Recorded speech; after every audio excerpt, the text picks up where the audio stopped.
ഏതൊരു അഭിനയം എടുക്കുമ്പോഴും ഒരു എന്താ പറയുക, കുട്ടികളെ കൊച്ചു കുട്ടികളയക്കുമ്പോൾ തൊട്ട് അല്ലെങ്കിൽ ആദ്യമായിട്ട് പഠിക്കാൻ വരുന്ന ഒരു കുട്ടിക്ക് ഒരു ഭാഷയാണ് ഓരോ ക്ലാസിക്കൽ ഡാൻസ് ഫോംസും. അത് ഓരോ ഭാഷയാണ്.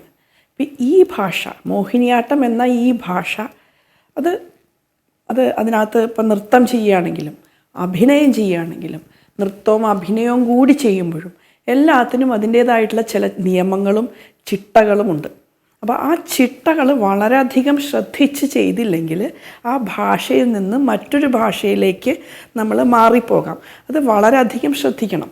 ഈ ഒരു വീഡിയോയിൽ അത് കഴിയാവുന്നത്ര രീതിയിൽ പറഞ്ഞു തരാൻ ശ്രമിക്കുന്നുണ്ട്.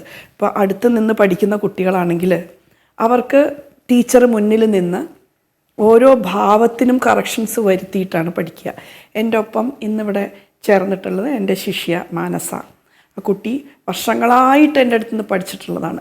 ഒരു ക്ലാസിക്കൽ കലാരൂപം പഠിക്കുമ്പോൾ വളരെ വർഷങ്ങളുടെ ഒരു പരിചയം ടീച്ചറുടെ അടുത്ത് നിന്ന്, ഗുരുനാഥരുടെ അടുത്ത് നിന്ന് കിട്ടേണ്ട ആവശ്യമുണ്ട്. അത് കിട്ടിയാൽ മാത്രമേ കുട്ടികൾക്ക് അത് ഏറ്റവും ഉചിതമായ രീതിയിൽ ആ ഭാഷയായിട്ട് ഇവിടെ പറയാൻ പറ്റുള്ളൂ.